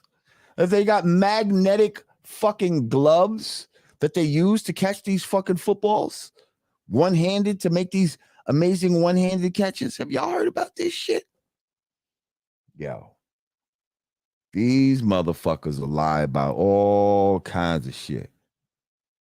Somebody said Melvin Payne, they scripted all the Super Bowls and NBA championships, allegedly.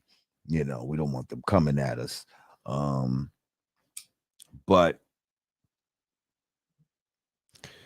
I don't think there ain't no coincidences like that. Like, they said that these motherfuckers, that this State Farm spokesman was going to win the goddamn Super Bowl. And I'll be damned if he didn't win it. But now they're saying if they found out he took some drugs or they gave him some shit so that he can get back out there, that they could take it from him and all this type of shit. I don't know, man. All I know is that shit was mad shady.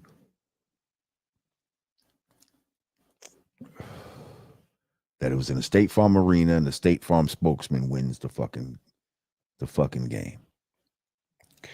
So y'all figure it out. So now let's go to Riri.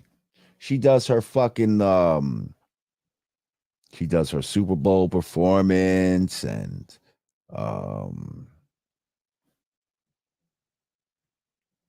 yeah. And it turns out she announces after the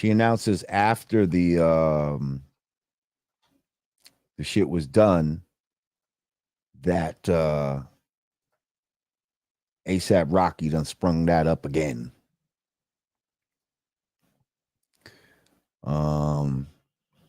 With that little belly bump right there that we all kind of could see. And we could see she was going through the dance moves all half-ass. A1 Drizzy said, do I know who Bob Lazar white ass is? Nope. Who the fuck is he?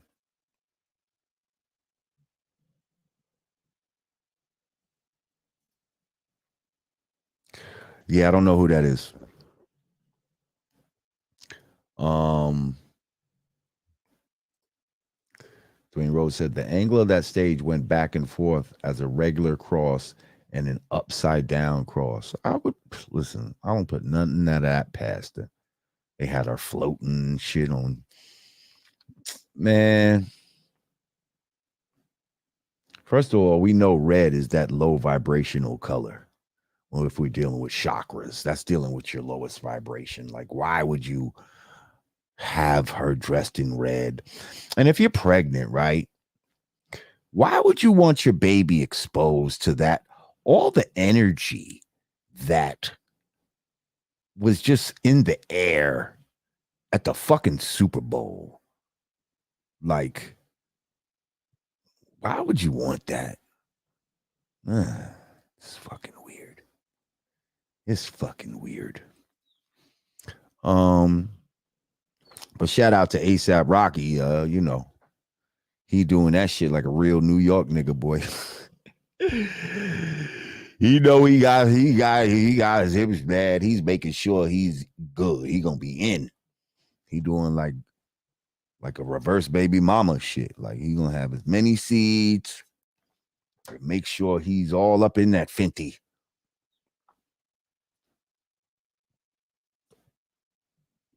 He sprung her up again. Fast. He said, pull out. Why? Why? We already have one. Let's do it again. Dwayne Rhodes says she followed up what Sam Smith did at the Grammys. See, I still haven't watched most of these Grammy clips, not even the hip hop one yet. But I did see a piece of that satanic Sam Smith bullshit. And all I can say is they're just getting more blatant with the shit that they do, man. They're getting more blatant with letting people know who they are and what they're about.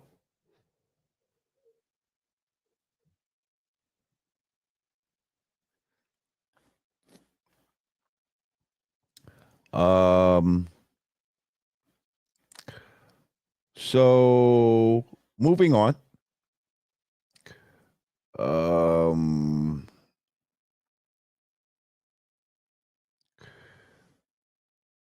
So now the next new bullshit that they're on is this whole wanting y'all to believe that they are shooting motherfucking UFOs. That they're shooting UFOs out of the sky. Oh, let the laugh track laugh, boy. Yo. Okay, so they're setting you up for what's called Project Blue Beam. Okay, I may have spoken about this before. Project Blue Beam is where the government, not just our government, but governments around the world are going to conduct a fake UFO attack on the people using three-dimensional holograms and real weapons. They want you to now all of a sudden they want us to believe that aliens really do exist and they're in contact with them. And that even though, you know, from what we know about extraterrestrial crafts and things of that nature, that they can move crazy fast and all this type of shit, you know, they can disappear, you know, but these motherfuckers, you know, can apparently shoot these ones down. You know, they want us to believe that they're shooting these motherfuckers down.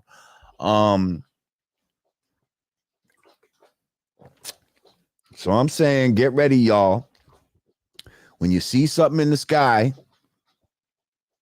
that appears to be a fucking alien spacecraft, it's not what you think. Okay. And you got some religious people out here be like, no, that's real. That's the mothership and all this type. No, it's not. Stop it. Stop it with all that shit. Okay.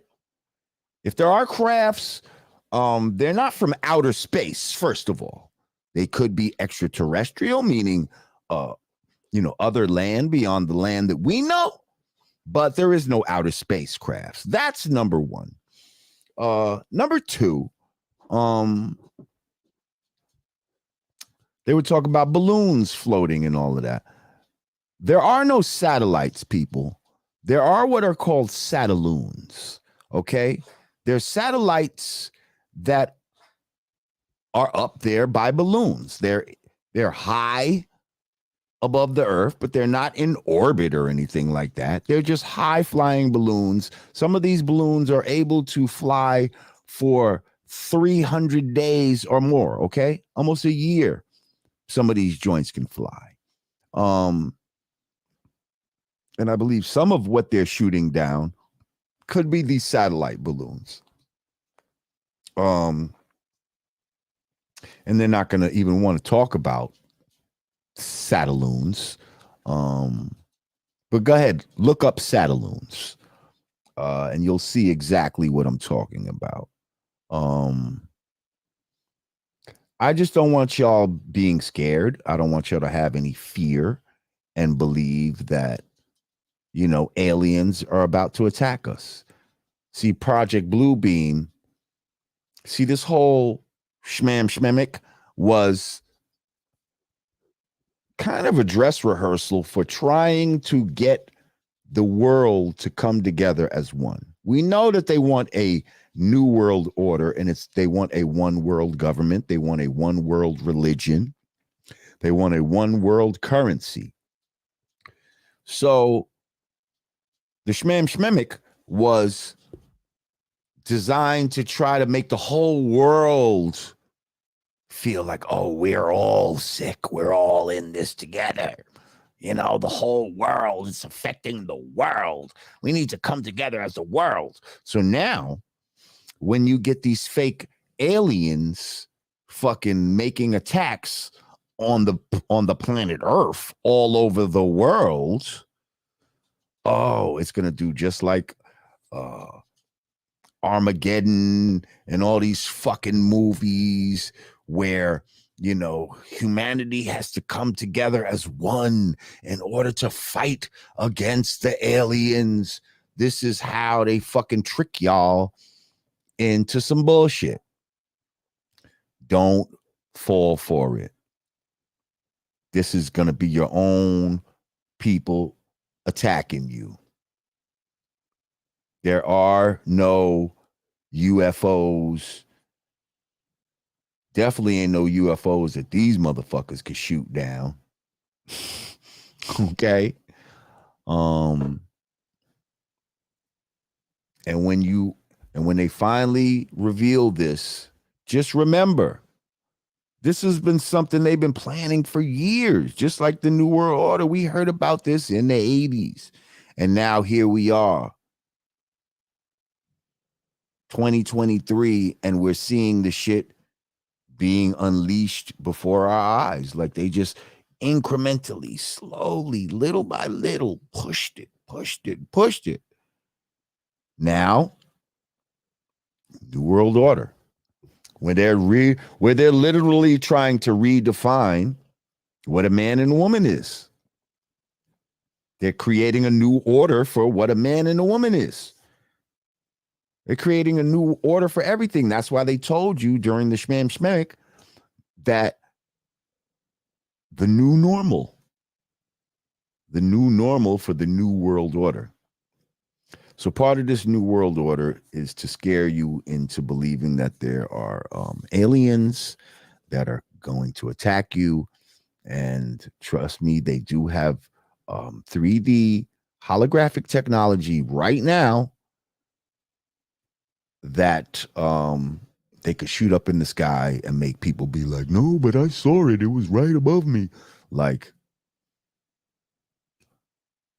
so don't fall for the banana in the tailpipe, people, please.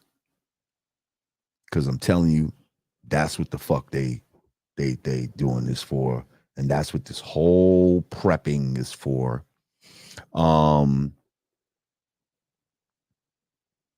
But also, let's talk about another reason why they want us looking up at satelloons and shit like that.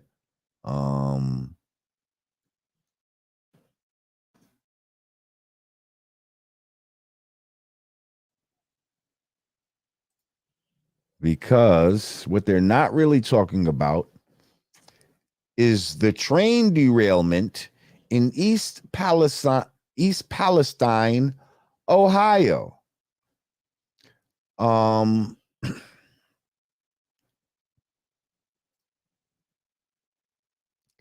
That they ended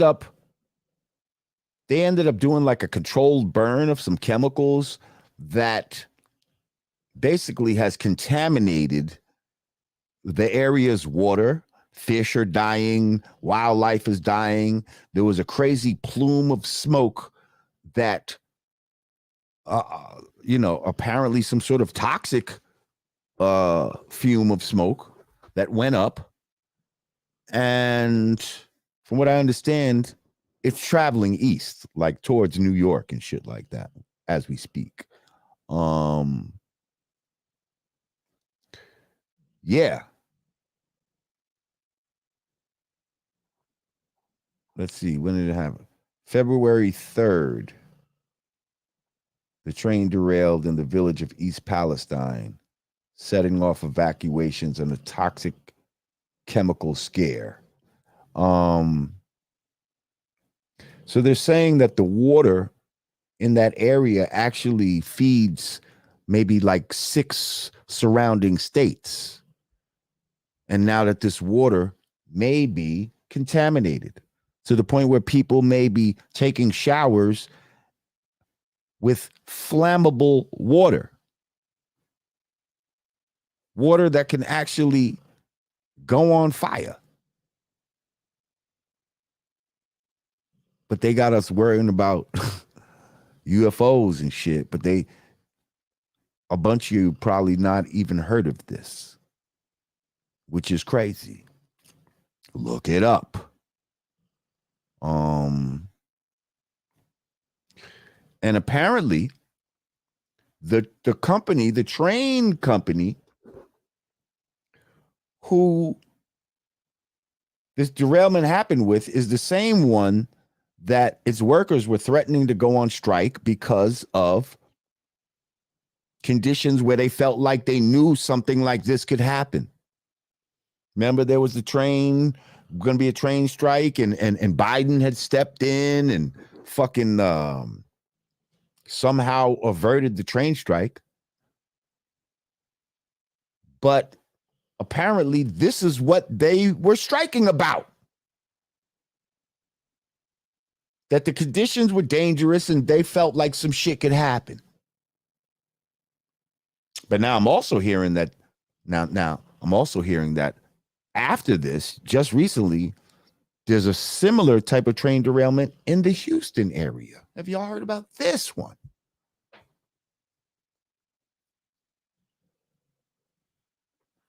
What's going on, people?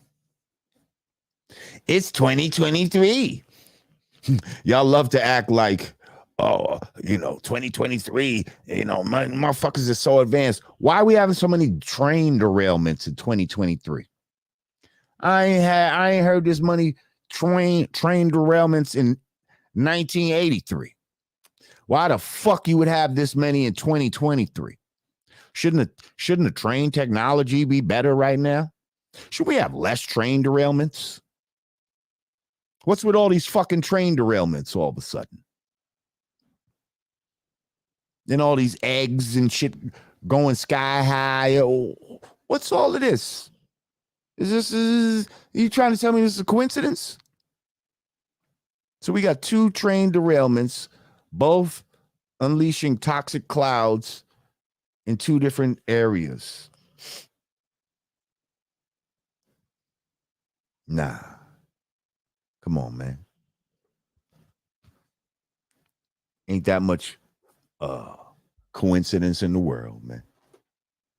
When they do an investigation, who watches the first 48? Put your hands in the air. Okay? When they do fucking investigations on the first 48, the police tell you there are no coincidences.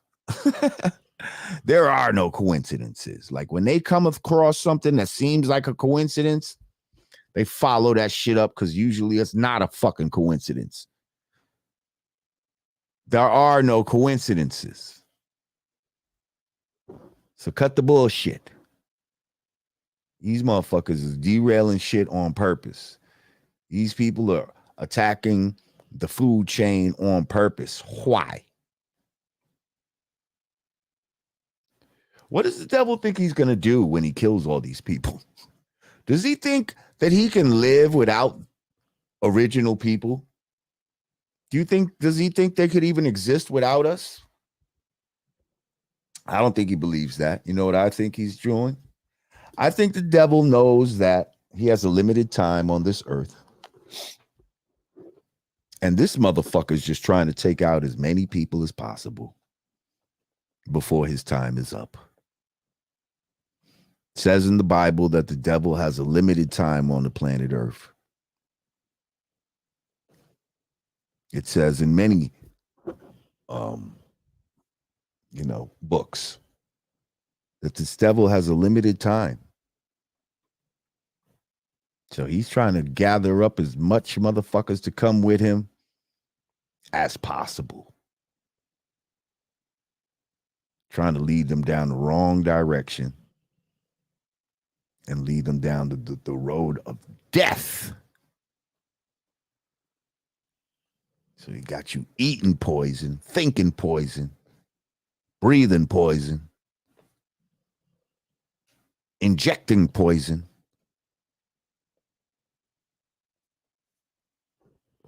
Poisonous motherfucker. He is a poisonous motherfucker. So yeah, look more into this train derailment and these train derailments. Yes, hearing poison. Oh gosh, are we hearing poison? You are right. They're actually attacking all our senses with poison. If you really think about it, all your senses are being bombarded with poison. Ain't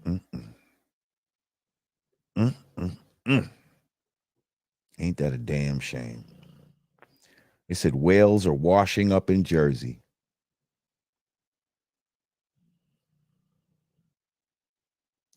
Oh, man. So how, I didn't forget. I definitely was going to get to this, but let's get to it. So the other day, we lost our good brother from De La Soul, Plug 2, our brother Dave, Trugoy, passed away at 54 years old.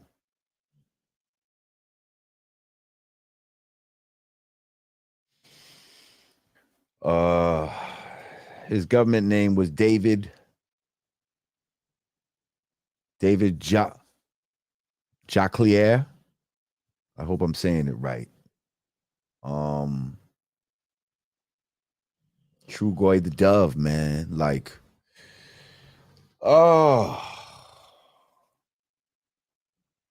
so dope. So influential.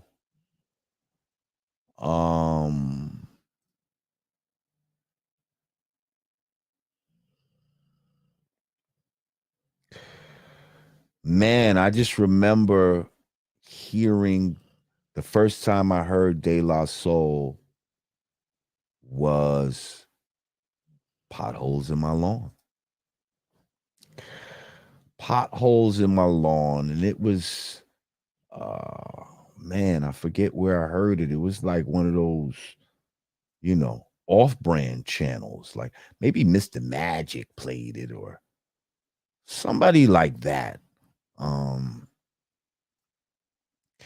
And I just remember the first time I heard De La, I was just like, wow, this is different. And like Dave has the first verse on that. It's his verse that really pulls you in on Potholes. Just his his vocal quality and just his whole delivery, and just their lyrics, the way they would just rhyme, it was just so, you know, abstract, like alternative, just, but it was still dope. It was still some hood shit. Like, it was hard to explain. Like,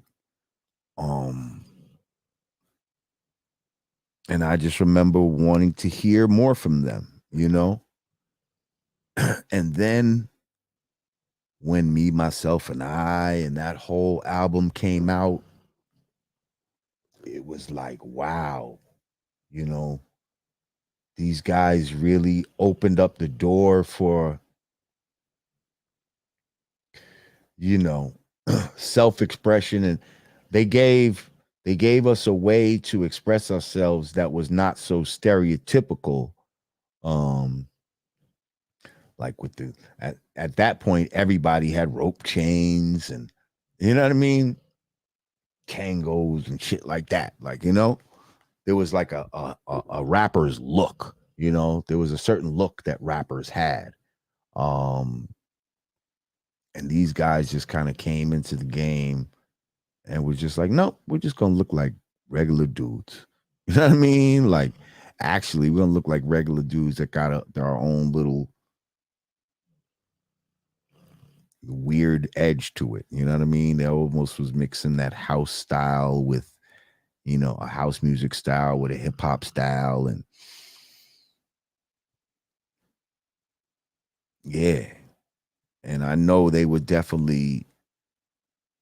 inspirational. De La Soul was inspirational to Brand Nubian, as far as when we saw that, that's when I had took off my jewelry at that time.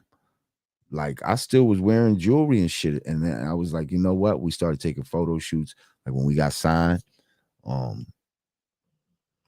yeah, we started taking photo shoots and shit. And I'm taking my jewelry off because that wasn't the wave no more. This felt like the wave. This type of, you know what I mean? So and then when we got signed, the studio we was working out of was the same studio that fucking De La and Tribe and all these motherfuckers is working out of. So it's like, wow, we coming to sessions, and, you know, sometimes these niggas is going overtime, so we just sitting in their session listening to their shit, and vice versa. And, you know, motherfuckers we got real cool. That's why a lot of people think that Brand Nubian is part of Native Tongues, or although technically we're not. We never was officially in no Native Tongue, but people kind of put us into that grouping because it was a lot of the same shared energy that was going on at the time. I can remember doing so many shows with De La Soul.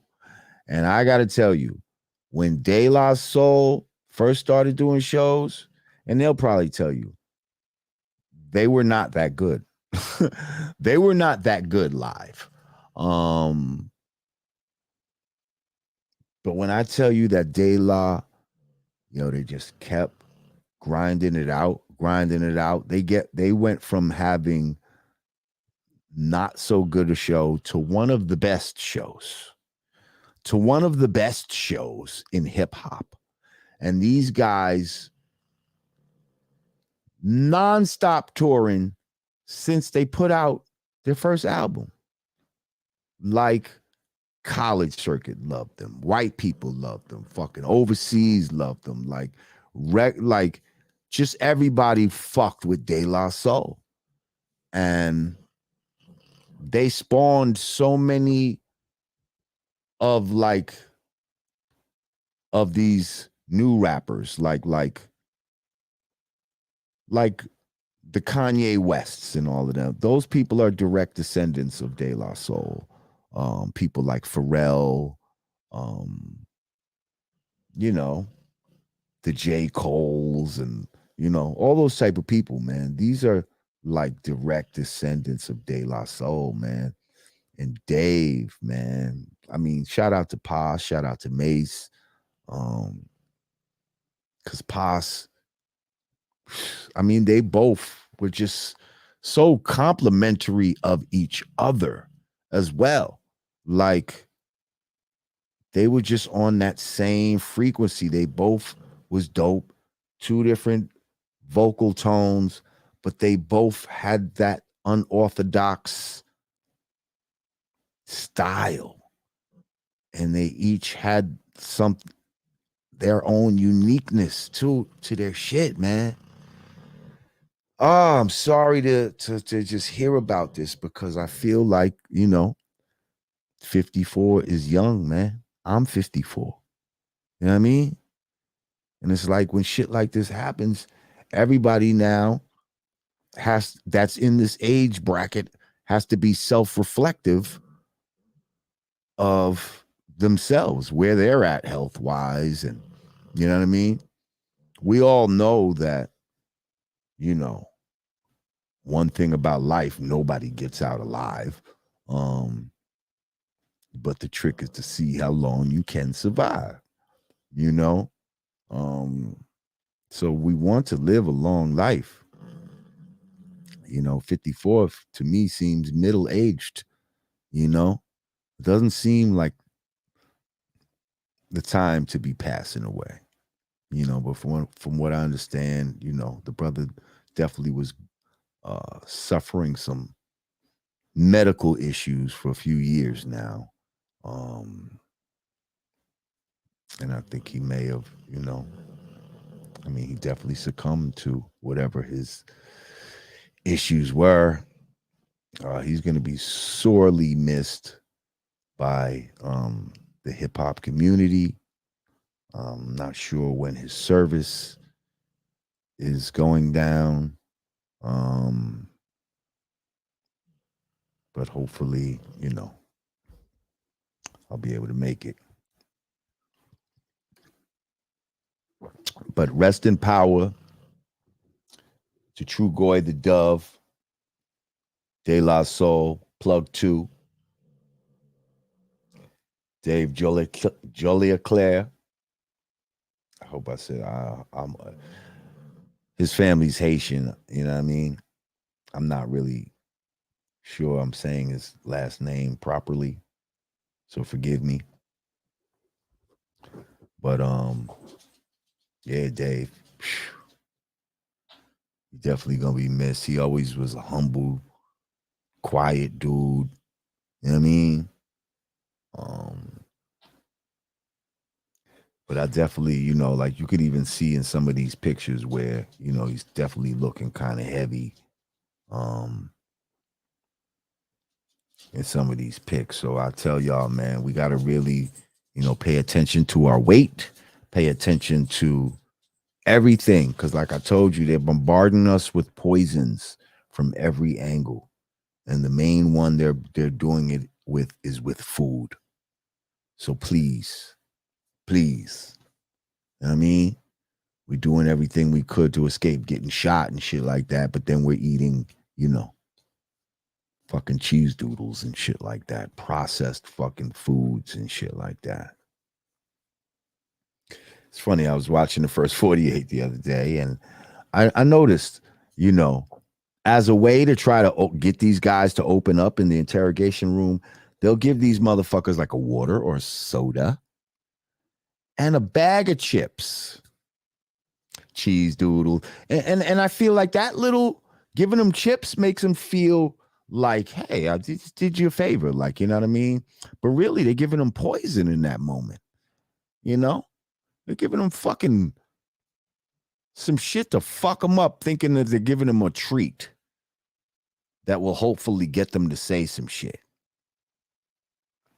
Just thought about it. It's just, it's kind of deep. Well, my condolences goes out to his family, to the whole De La Soul family, Pasta News, Mace, fucking Smiley, yeah, everybody, man. Everybody that loved the brother. that was touched by his music, by his lyrics. You know what's so sad? It's crazy that it seems like De La Soul just got it to where their music is now on streaming platforms, or it's about to be released on streaming platforms. I mean, and this was something they were fighting for years. They didn't want their stuff up there, and finally they came to whatever resolution with the record company. And yeah, I mean, they had just announced that this was happening, and then he passes away. I mean, I don't know if it's a case of, listen, you know, I'm going to stay around till I see the fight is won. And once the fight is won, I'm out, you know. But it's just definitely, or is it the case of, you know, I don't want to start putting shit in the air, but it, you know, they just won something. Somebody mad. Somebody mad.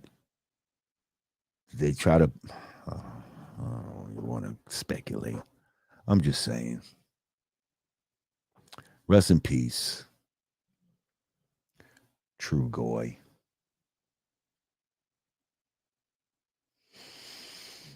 Okay. Well, listen, I think I covered enough stuff for today. I want to shout out my guest, Luc Stephen. Thank you for coming by, brother. I want to thank all my people in the chat. Shout out Truly Zambian. Doing the moderation. Yeah. Shout out to all my regulars in the house. Shout out to everybody that donated. Everybody that hit with the super sticker. Appreciate you.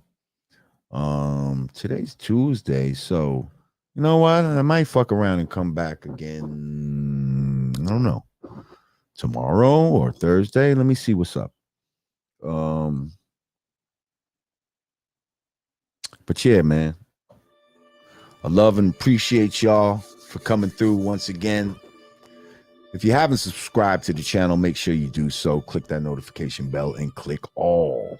Once again, for the Godcast, I am Lord Jamar. And y'all have a great evening, rest of your week. And I'm going to see y'all later.